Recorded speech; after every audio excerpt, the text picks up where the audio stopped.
Hey guys, Dr. Dex here. Welcome to the Dr. Dex podcast.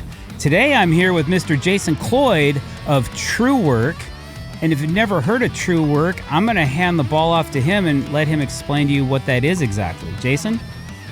Hey Jason, it's awesome to be here and really appreciate you having me on. TrueWork is a performance workwear brand. So the way I'd like to best describe it is imagine Carhartt and Under Armor had a kid. And that's the kind of gear that TrueWork would be making. So think high performance, synthetics, soft shells, layering systems, stuff that you might be more familiar with from the outdoor world, but designed with work in mind. So specific features that are really helpful on the job site. Yeah, I've seen your stuff all over the internet. And lately, I've been seeing it on YouTube ads and even maybe some television commercials. Which I thought was pretty cool. So it's a growing brand. I remember when it first came out, I was all, what is this? What is this product? And I wear a lot of other products as well. But as I've been getting to know your brand and the stuff that you guys specialize in, I've learned that it's a really high quality product, and you guys should be really proud of it. Well, I appreciate that. It's been a fun ride. We're in our 11th year now, and it's continued to grow year after year. We see more and more people out in the wild that are wearing the gear on the job every day, and it's been pretty interesting to be along for this ride for sure. Cool. And pretty neat as well. I mean, I probably wouldn't have thought, before I started here that selling pants would change people's lives in any way. But it turns out it does. And it turns out it unlocks a lot of stuff for people that maybe they hadn't thought about before, and new ways of doing things. Right on. And better ways of working than they hadn't really considered before. That's cool. So tell me what your role is in the TrueWork company. You bet. So now I am the VP of Partnerships and Community. First 5 years I spent at TrueWork were running their B2B channel, building up what we kind of refer to as our enterprise program, but it's really developing uniform systems around our gear for companies.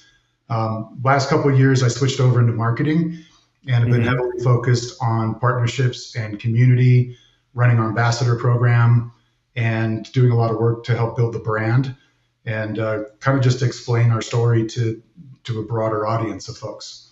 So I've had a mix of things here, but I'm a marketing guy now, and I'm enjoying being able to work with an amazing group of ambassadors that's out there. I work with a lot of marketing people, and more every month. It's interesting, and so I'm always curious how that works for each individual in person. But usually here at the Dr. Dex podcast, we kind of like to hit the rewind button. So where are you currently located?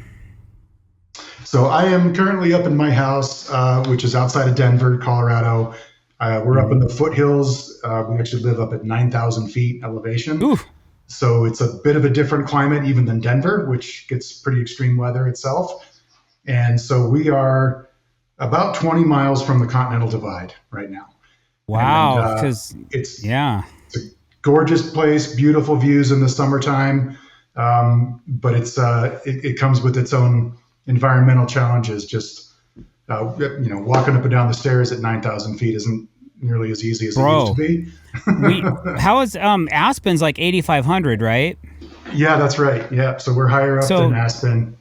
Yep. Wow. Because my wife and I went to Aspen for a little week-long trip, and you were right, like 20 steps, and I was winded, and I'm walking up and down stairs all the day long, all the time, and I'm at sea level, like where I live.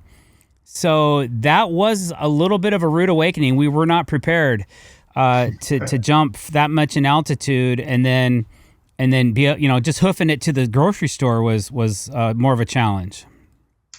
Yeah, everything seems a little harder. It's sort of like walking through molasses some days, but it's beautiful up here. We're in a kind of a small community. It's not a town or a city.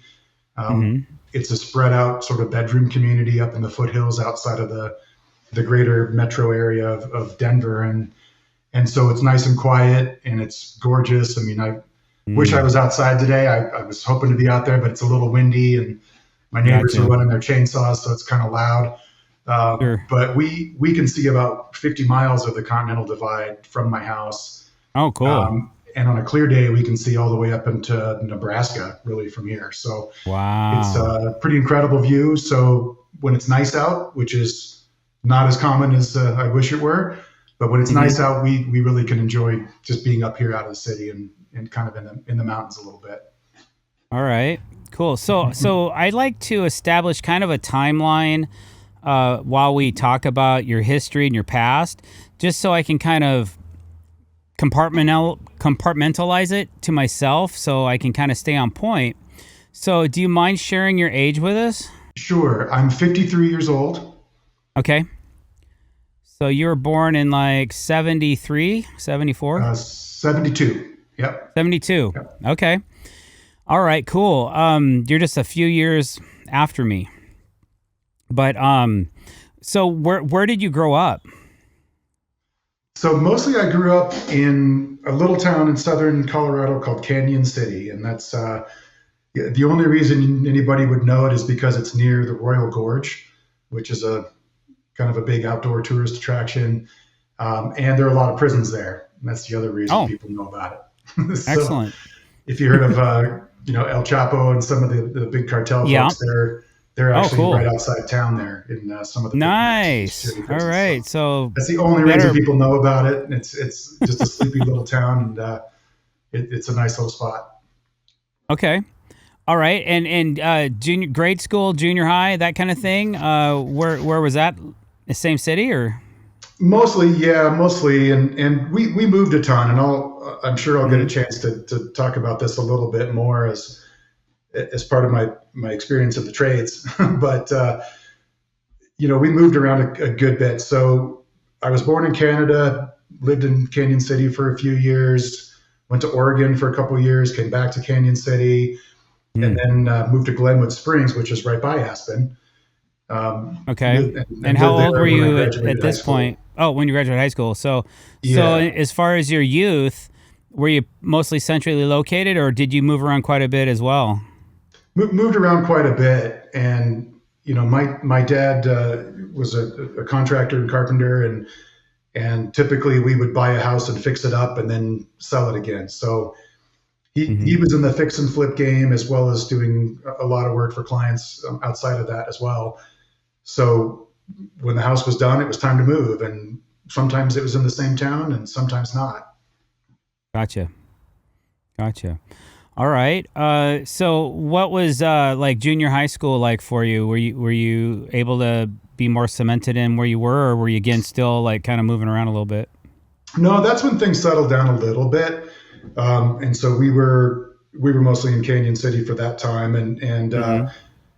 and it was fun. I mean, I started helping my dad on construction projects when I was pretty young, and so even in middle school, I got a chance to help him fix up a lot of different houses around town, as well as the one that we lived in, um, and started working outside of that as well. I worked at the Royal Gorge for a little while, um, and played soccer, and it was a nice, quiet, sleepy little town in the '80s. Hmm.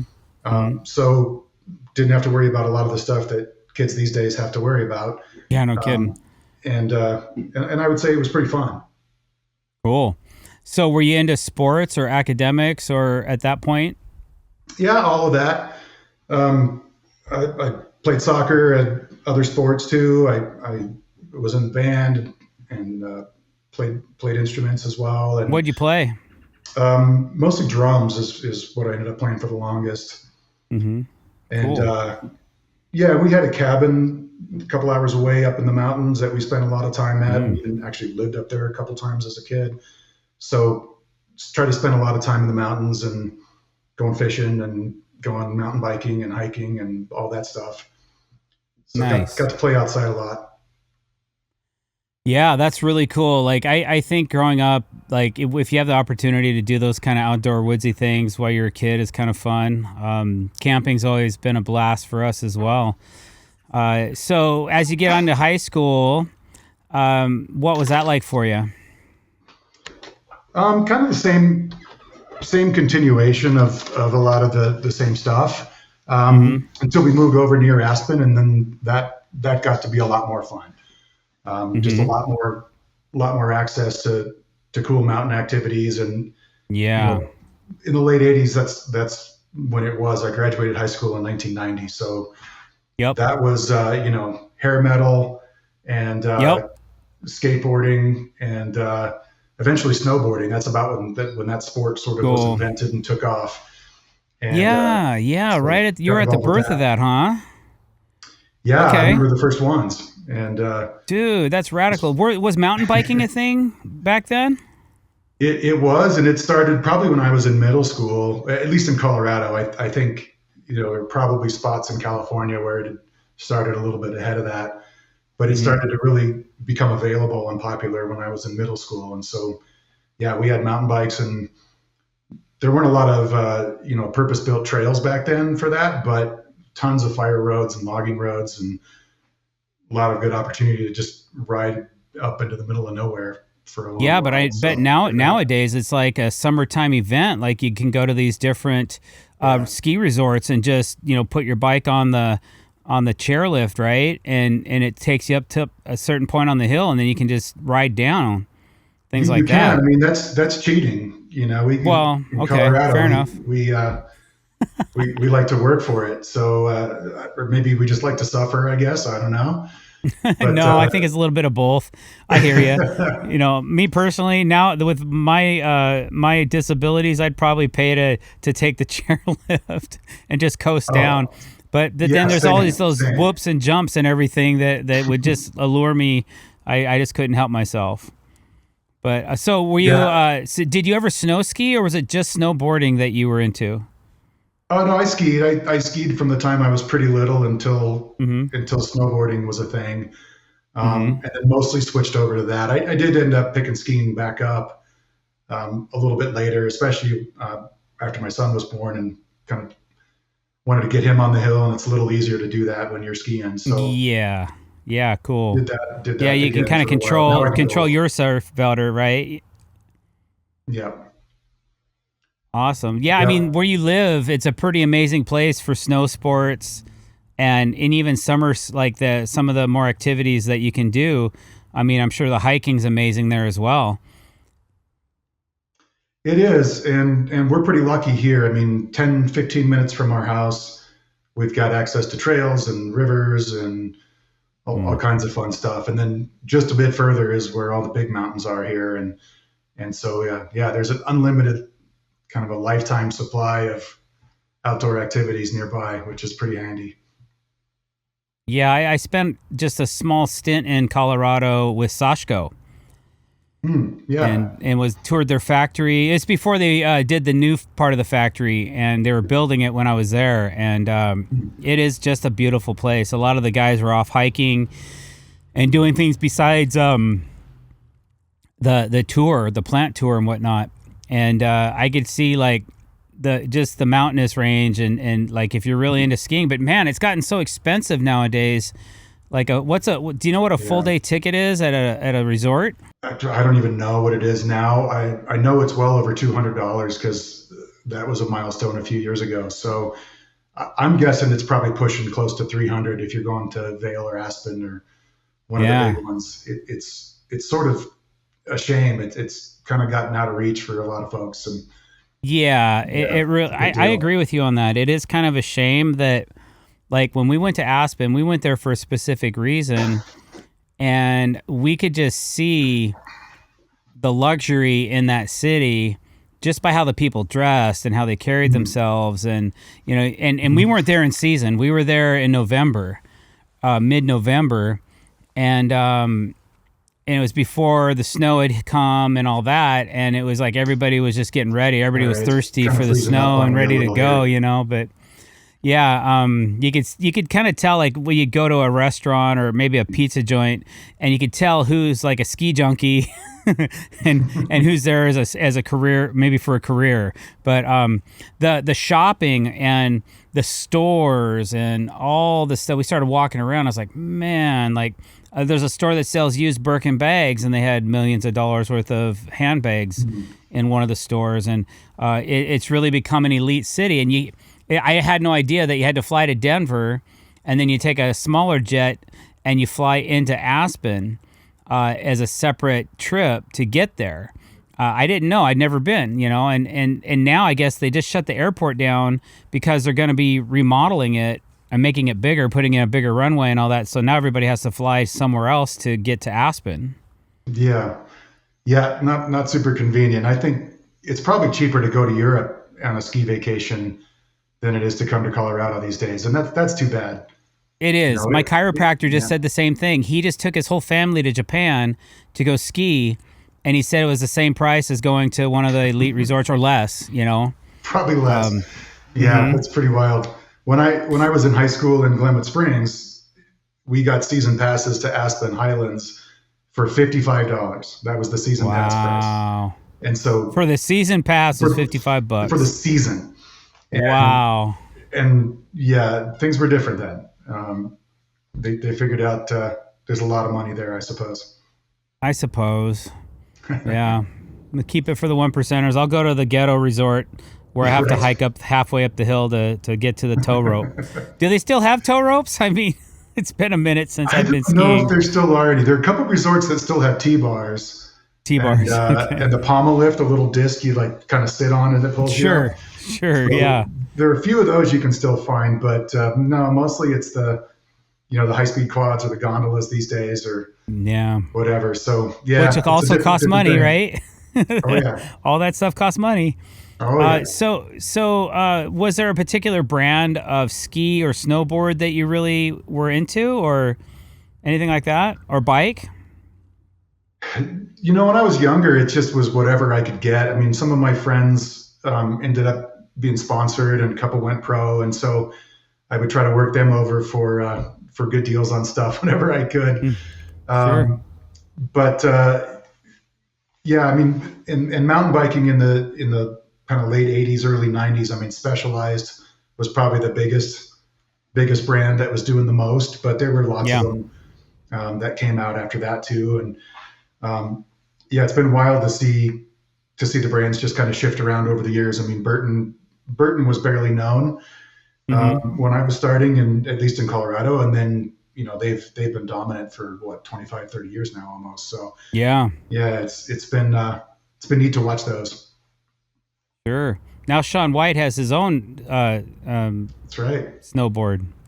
Yeah, flying tomato model. Guy's crazy. Yeah, I know, right? Yeah, pretty amazing. I don't know much about him except I watch him on the Olympics. I'm like, my goodness. No wonder he's a gangster, because he can really throw himself up in the air like crazy and land tricks that who thought would have been humanly possible, It's wild to me watching what everybody's able to do now in the Olympics, especially even, skiing, snowboarding, whatever.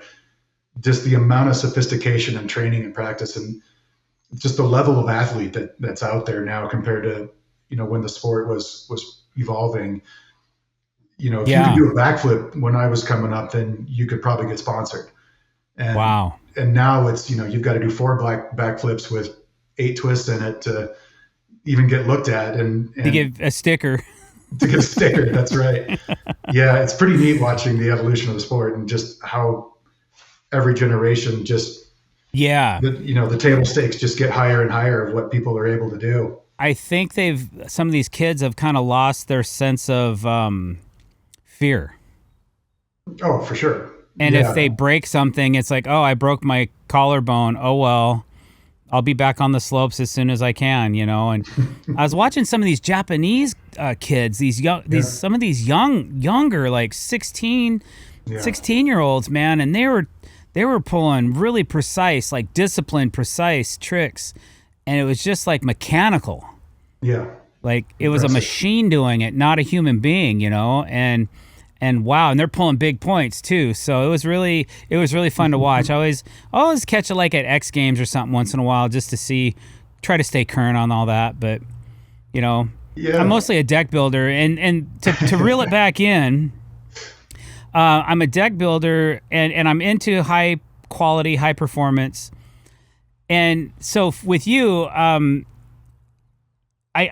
knew you from before, but then, or a while ago, but then we've kind of been reintroduced, and you guys sent me some of your stuff to try out, and I was really impressed with the quality of the product.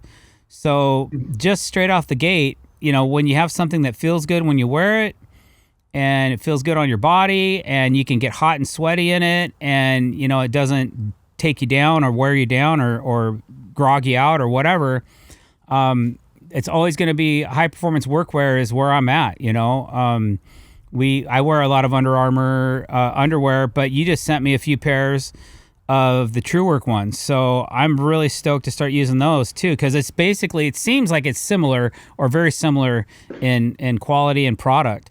So, but the one thing I've had from you for years, I think it's a T2 rain jacket. Is that what it is? Yeah, probably. Yeah, and that was of high quality, and I wore that 2 seasons before I wore it out. And for me to wear a raincoat for 2 seasons is saying a lot of it. I used to only wear Arc'teryx jackets, but I'd wear those out like in a year and a half because they're so lightweight, and they're really catering to the climbers, people scaling the North Face or whatever, and that was not enough durability for me.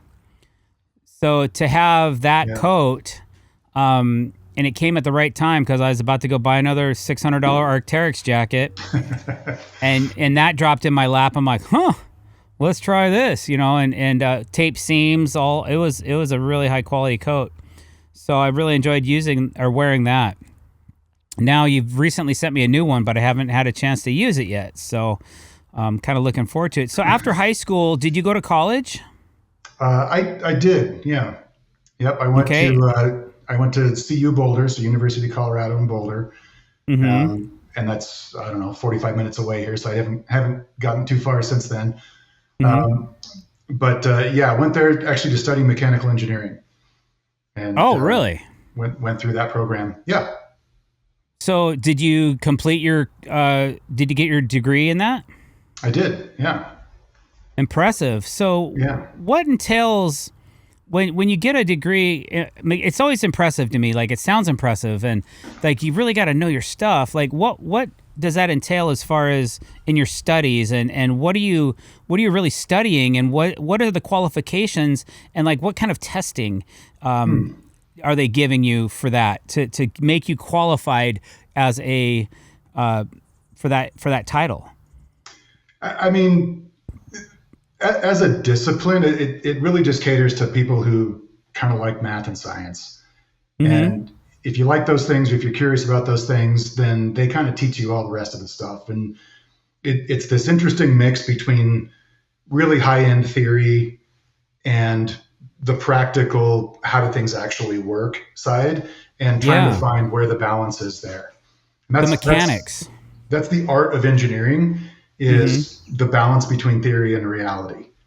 And so it's a pretty interesting mix. I mean, you have to study math until it becomes a religion, basically. And so meaning like there are the advanced math classes that you have to take, they're out there. And it really is basically a religion at that point. There's very little empirical data to support it. It's a lot of theory, and it's a lot of these, crazy guys in the dark basements of the world that just like crunching weird equations all the time. And so you go through a ton of math. You go through a lot of just design courses, trying to figure out how things actually work. There's a lot of material science involved, and just a lot of physics and mechanics, and how things get affected by time and heat and vibration. And man. I mean, it's kind of deep when you think about it. It's really deep. So but the mechanical part of mechanical engineering is is there, like, when I hear that, I think of gears and ratios and cogs and wheels and things like that. But is it more just mathematics? I mean, I pay a guy to calculate how much a beam will hold and how much seismic load it'll handle and how much sway it can take and all these deflection values and all this other stuff. Like, I assume it's kind of a similar thing, but in a different way. But yeah, man, you got to have some street smarts. You got to have some school smarts, and really know what you're talking about to be able to apply the math. Yeah, it's a cool mix of all of that. And I was always more interested in sort of the manufacturing side, the design for manufacturability side, Hmm. and that led me into sort of consumer product design and some other areas there. Oh, cool. Um, and and yeah, I mean, when you talk about doing calcs on a deck beam, that's a perfect example of where theory and reality just clash because wood is not an ideal material, and Right. there are 20 different kinds of regular wood plus an infinite number of composites and LVLs and other types of things with different material properties. And so figuring out how something is going to respond is Hmm. really something that boils down to rule of thumb.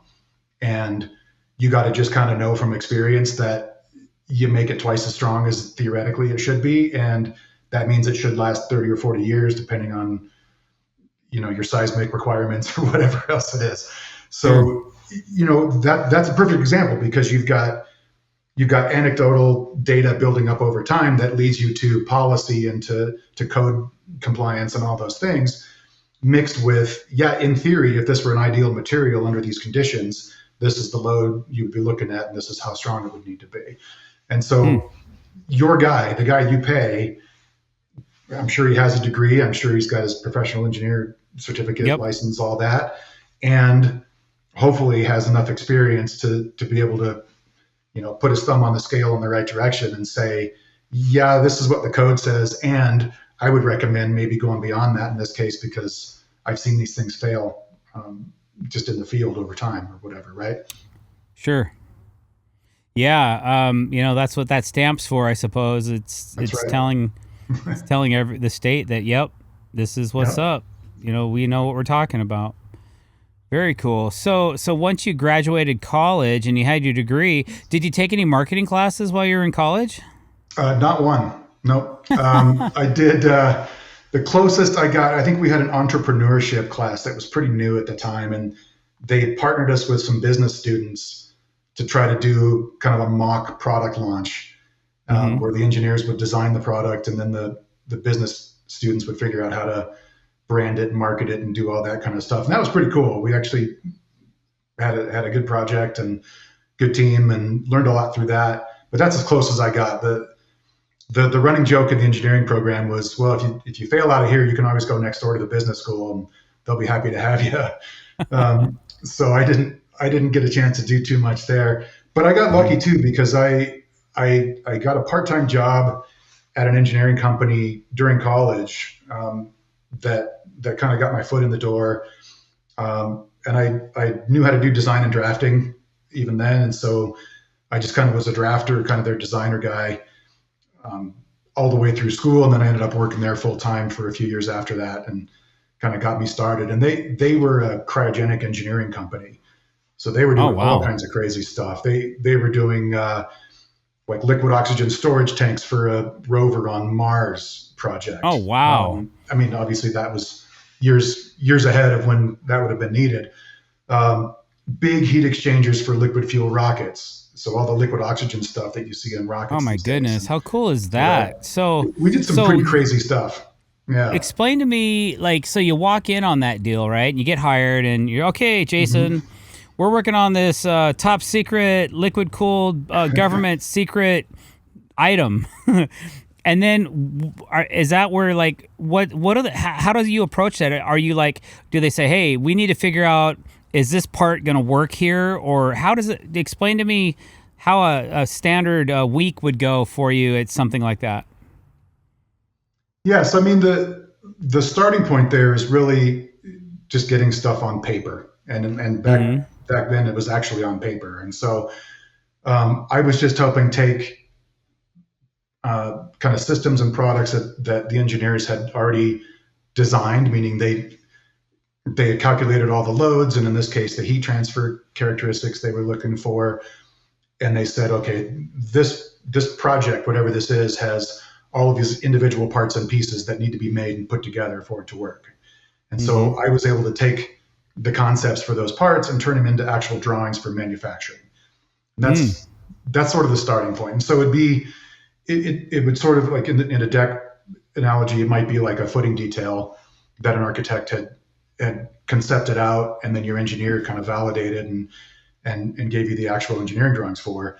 I was doing those drawings, basically saying, this is the actual dimension, this is the tolerance, this is the material, how it needs to get made. And that was on basically AutoCAD at the time. So 2D computer drafting. We would plot it out on paper on the big plotter. I would actually run blueprints using the Ammonia machine and make blueprints. Cool. And then we would send it off to fabrication shops, and I'd have to go there and help make sure that the stuff got made okay, and then eventually make sure that the whole thing got put together correctly, and hold the parts for the welders as they were doing it to make sure they were in the right spot, and kind of learn how to do all that. So that grew over time into the ability for me to design and build my own systems. And mostly these were like, think big storage tanks. It's almost like a water heater, but opposite, where you're trying to keep something really cold. And so you've got a tank within a tank within a tank within a tank kind of scenario. And you're trying to just keep liquid nitrogen or liquid helium or something as cold as you can for as long as you can. And, interesting. And so a lot of stainless steel parts, a lot of really intricate tubing and plumbing details, a lot of wiring of sensors and that kind of thing. So I got to the point where I could develop and design, a huge system, and it would end up being 700 drawings that I had to produce, and then get all the parts made, get it put together, and all of that. So very detailed, very, very detailed. Man, okay. So how long did that job last for? So I worked there all during school, and then I worked there full time. I think it was only like 2 or 3 years afterwards. And I decided to go off on my own and start a little consulting business. At the same time, one of my last projects I had done with that company was helping this guy. This was during the time, I don't know if you remember this, you might be a little young, but there was a time when there were people trying to fly around the world in a balloon, and Budweiser was sponsoring this Around the World Challenge, right?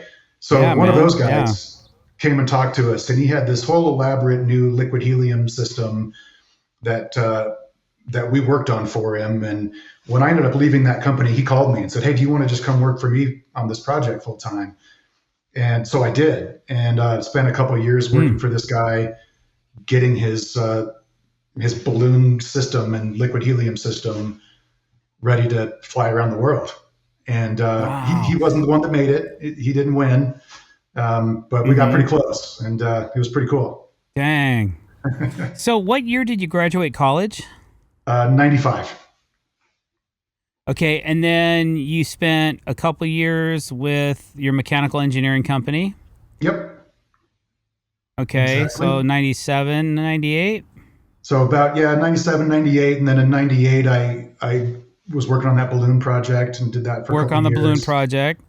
I think I recall, correct me if I'm wrong, but I really remember seeing some really long cylindrical tubes on some of these balloons. Is that correct? That is correct. Nice memory. And the biggest difference is most of those designs, including the team that made it, were a kind of a hybrid style. So they would use a hot air balloon to kind of control the up and down. And inside that balloon, there would be this helium bladder. And the helium was like this constant buoyancy. And they would use the hot air to kind of go up and down. Every night it cools off, you got to put a little more in, and heats up in the morning, you got to let some out. And they would use propane and burn gas for hot air to control the altitude. And this system that we worked on was completely helium. So no flames. But what it meant was he had 2 really big liquid helium tanks on either side of his capsule. And because liquid helium has to be really, really cold in order to be liquid, it's always boiling. And you would use the gas that would boil off every day to just put into the balloon and use for buoyancy.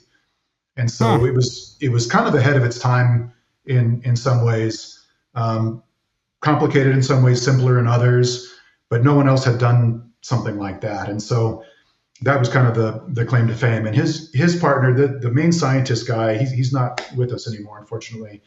But his partner in that was a guy from the S.C. Johnson family who was funding all of it. And this was in the time when people like Richard Branson and some of those other guys were the ones kind of involved in the sport ballooning period. But it was pretty interesting.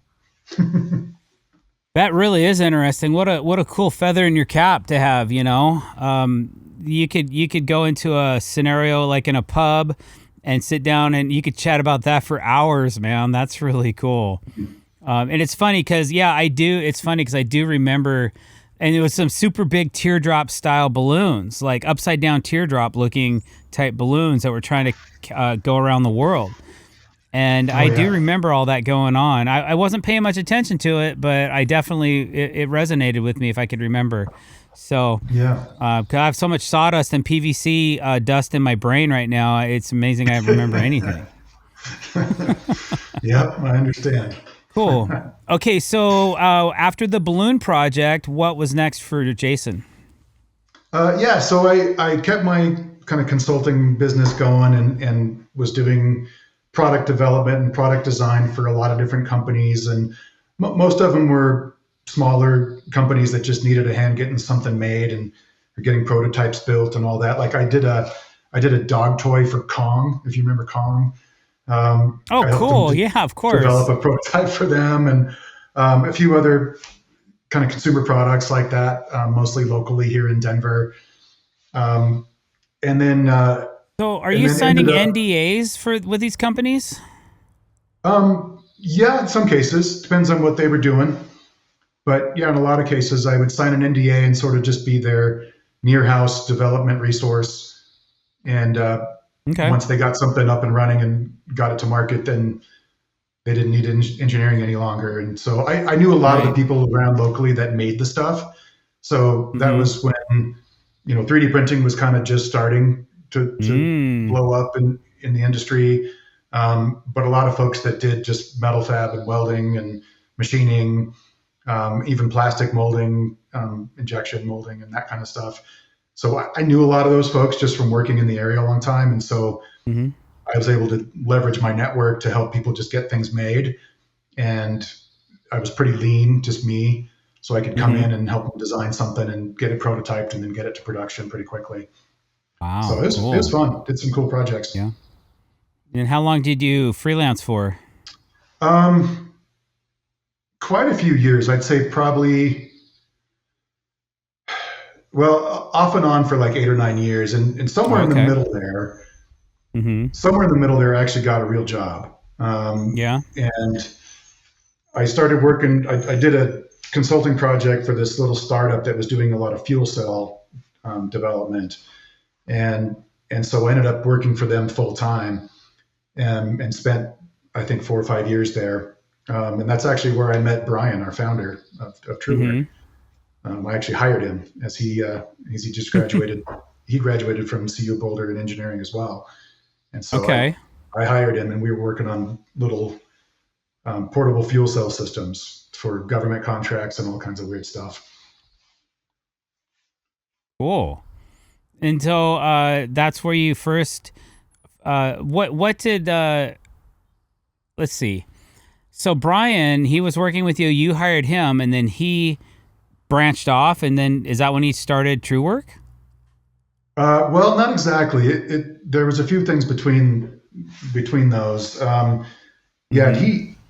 He was there a year or two. I actually ended up having to let him go, which we still kind of laugh about, just because I was his manager.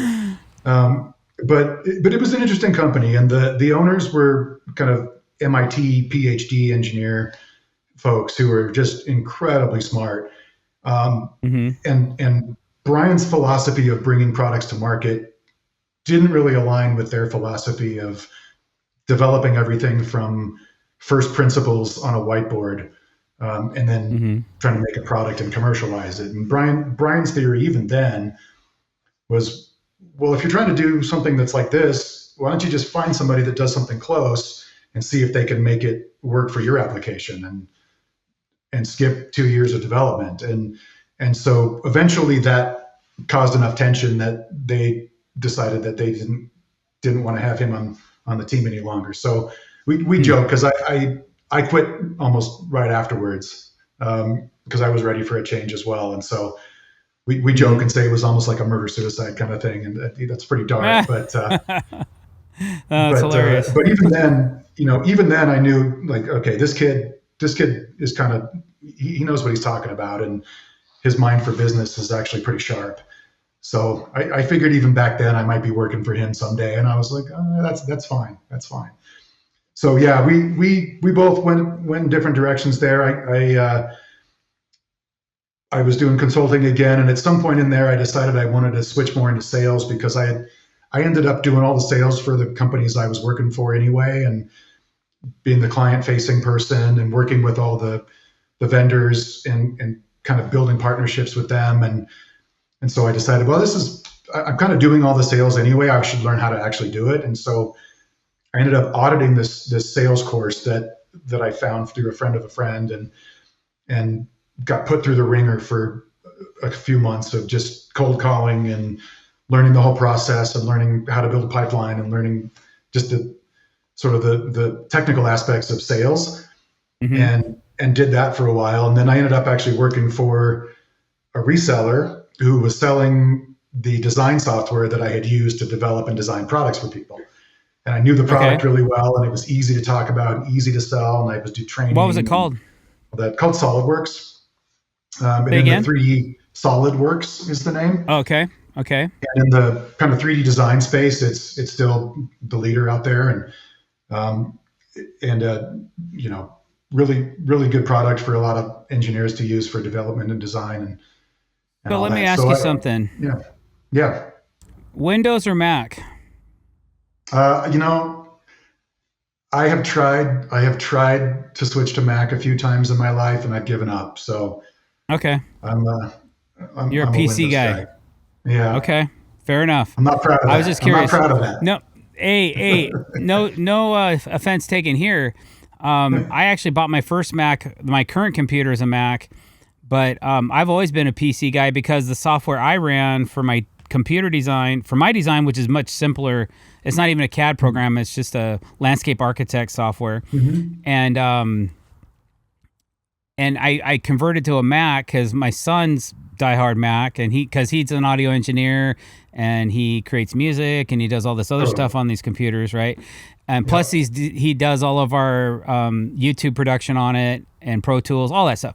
So he said, Dad, you got to get a Mac, and this is why, and this is why, and this is why. I'm like, okay, you can teach me.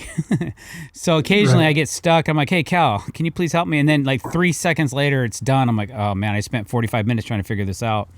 But what type of PCs were you running? Was it powerful? Do you need something powerful to run the software to do the CAD design and all that on?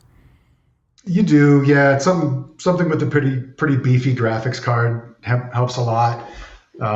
So yeah, I was running mostly desktops until the last few years, I guess, of doing it, as the laptops kind of caught up. But even their laptop is a bit of a stretch. These were the big bricks that you almost needed some help carrying around from job to job. Sure. Cool. But, what came next? So you basically had your own, was it your own company, or you worked for other companies, or what did you consider consulting? So I was consulting, and even when I worked for the reseller, I was independent and helping with them. And I was doing training courses. I got to work with a lot of teachers. It was a reseller that helped set up school programs for design and manufacturing, basically. So kind of a modern shop class. So I got introduced to school programs more through that. Taught a bunch of teachers how to use CAD software and design and do all that. So that went on for a while, and then I had a kid, and had to kind of think about switching things around a little bit, and so I ended up finding a company locally here that needed help developing an Avalanche airbag system for backcountry skiing. And that's a company called Backcountry Access. And so I ended up working for them as a full-time contractor for a year to help bring their Avalanche airbag product to market. And that was the first one widely available in the US. And so there were a lot of groundbreaking things about that. And that was a blast. It was such a cool group and such a cool product. And I ended up actually bringing Brian in to help with that product as well. Really? And then he ended up sticking around and working for them for several years after I left. So, man, a couple brainiacs, I swear. Like, you guys are on point. So how would you test a prototype? Like, hey guys, we got a prototype of this thing for the Avalanche. Now we got to test it. How would you do that? Well, we went through a lot of interns. I'm mostly joking about that, but we did a lot of environmental testing. So we rent big refrigerated rooms that would get down to minus 30 degrees and make sure it worked in there. We'd drive up to the top of Mount Evans, which is 14,000 feet, and do some testing up there, and then just let people use it in the backcountry a lot. And so we did a ton of testing. So how would it deploy though? How would it deploy, like in an avalanche situation, and how would you get it to replicate that to try it out? Well, I mean, that's the trick, right? Is trying to get as close as you can to the extreme conditions that you need to prove. And this system, so it's built in a backpack, and it has a handle with a cable, and the cable releases a pin that unleashes compressed air into a big bag, basically. So it's a pretty simple mechanical system, and the integration and how it all works together, of course, is kind of the secret sauce. And so we did a lot of field testing of bag deployments in lots of different conditions. And when you're skiing, think about like backcountry skiing across a slope, and you've got a little handle right here on your backpack. And if you see things are sliding at you, you're like, oh no, and you pull the handle and it deploys the airbag. Theoretically, that keeps you up on top of the avalanche and keeps you from getting buried, right? And it turns out these things are incredibly effective. The theory behind it is, I don't know if you've ever shaken a can of mixed nuts, but when you do, you find that the big ones kind of go to the top. It's the same thing. The technical term is it's the law of inverse segregation. That's the nerd name. Right. But it's really like the mixed nut theory is what people call it. And so you're just making yourself a big lightweight object and you float to the top. And then pretty quickly, we started seeing people actually using and testing them in the field, and pretty quickly they started saving people's lives. It was pretty neat. Okay, that's incredible, man. That's really cool. Hey, man, I was part of something that saved lives. So you actually have to physically deploy it. It's like ripping the ripcord on a parachute or something. Like it just doesn't happen. If you get knocked out in the avalanche, you're dead. That thing ain't going to come off. But if you are aware of your circumstance and you realize I'm in trouble, you can hit that ripcord and then poof. And now you're just on a new ride, man. That's right. Yeah. And that is insane. It is. It's crazy. And I never personally had to deploy one in an actual avalanche situation that wasn't, staged. But certainly saw a few of those and got so many field reports of people doing that wrote in and said, thank you. Wow. It was pretty neat. Yeah. Heck yeah. Thanks for saving my life today, guys. Well, hey, you shouldn't have been skiing out of bounds anyways, but if you're going to, you might as well have this $5,000 backpack to save your life or whatever the cost is on something like that, but it's probably worth every penny, man. Well, the funny thing, the funny story I always like to tell from that time is, when we were first developing that, we were looking for people that could benefit from it. And so we interviewed a lot of skiers and backcountry snowboarders and sledders, the snowmobile guys. And it's funny, you talk to skiers, backcountry skiers, and you're like, hey man, have you ever been caught in an avalanche? And they get really quiet and they're like, oh yeah, this one time, my buddy and I got caught and luckily we both made it out. Or in some cases, I know people who were with people that didn't make it, and it's a very solemn conversation. Man, you talk to the snowmobilers, they're like, oh yeah, bro, I got it too last week and my buddy got buried and we dug him out. it's just a whole different mentality around it. And so that was our initial audience of early adopters. Number Yeah. one, they're dropping 12 to 15 grand on a sled. So Yeah. spending another grand on an airbag, they're like, oh yeah, my wife said I Yeah, gotta get $1,000 this. is nothing. Like I Nothing. think if I was gonna do that kind of stuff, I would definitely have one for $1,000. Yeah, Because I want to exactly. go home at the end of the day, man. And I mean, there is just that what if mentality of like, well, it's kind of like I don't ride my street bikes as much as I used to because like I have so much more to live for now. I don't know if I want to like do 150 miles. I don't have the need to do 150 miles an hour anymore, Yeah, And I'm I don't with you have an there. airbag for that. Yeah, although they make those too now. You can get them for Yeah, motorcycles. right. Yeah.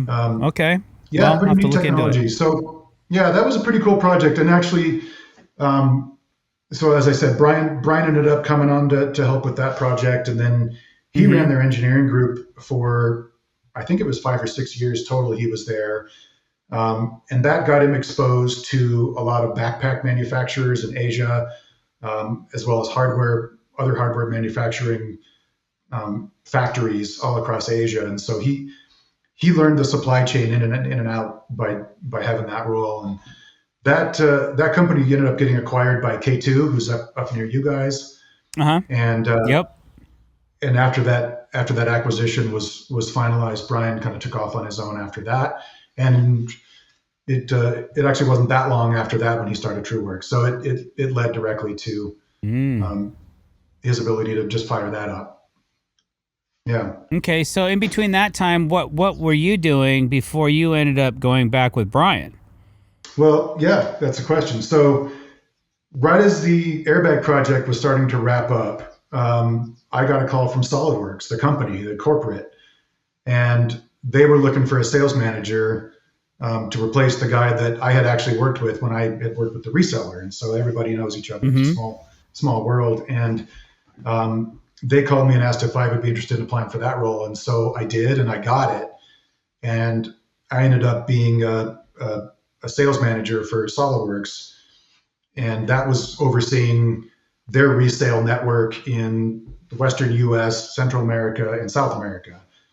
And ended up doing that for a few years, and then took on a lot of their university research market and kind of took over that, and then ended up actually as the global director for all of education sales for SolidWorks.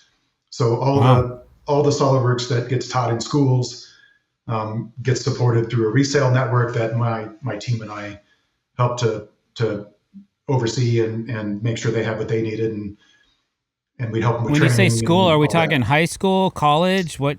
All of those. Trade? So middle school, Oh. high school, trade school, 2-year, 4-year schools, universities, research centers, and expanded eventually into startup companies and other early engagement groups. Okay. And so, yeah, we got to work with tons of cool teachers, the CTE departments, which really oversee a lot of the trade programs and the tech ed programs in the schools. Got to work with tons of them all over the world. And that was pretty neat. Wow, that is neat. Yeah. Right on. Yeah. Okay. Got to travel a lot. And that was great. And I had a team that was worldwide, so I'd go visit them in India and China and Europe and all over the place. And in the meantime, so I spent 10 years there at SolidWorks. So that was basically 2009 to 2019. In the meantime, in 2015, Brian started TrueWork. And I was involved even with his first website, and he told me what he was going to do, and I got just so excited. Obviously, coming from a trade background, helping my dad build and remodel houses all the time, and all the guys that he worked with, and just knowing the community well, I got pretty excited about that. And just kind of marrying a lot of the knowledge we picked up in the outdoors, from rock climbing and mountaineering and skiing and all these activities, that just made sense right away. I was like, oh yeah, you're going to take what we wear to go climbing and make it so that people can wear it to work. Like, yes, why is nobody doing this? That's stupid. People should do that. Of course that works better, especially when it's cold out or snowy out or anything other than ideal conditions, right?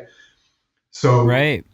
I was excited he got it started and kind of helped him get his first website up and make sure all the languages was good and all that stuff. And then he got some investors. He got a good group of folks behind him, and it started to grow. And then he hired a couple salespeople, and I came in to help train his salespeople and how to build a pipeline and how to do sales and some of the things I had learned, and kind of help that get going. And eventually he asked if I'd help him hire a sales VP to help take over and run the B2B side. And I started to help him kind of look for somebody. And I said, you know what, this actually looks really cool. This seems a lot more fun than what I'm doing. And I love global travel, but I'm tired of being jet lagged all the time. And, would love to help build something cool and do something in our backyard. So I ended up taking that role myself in 2019, and the rest is history.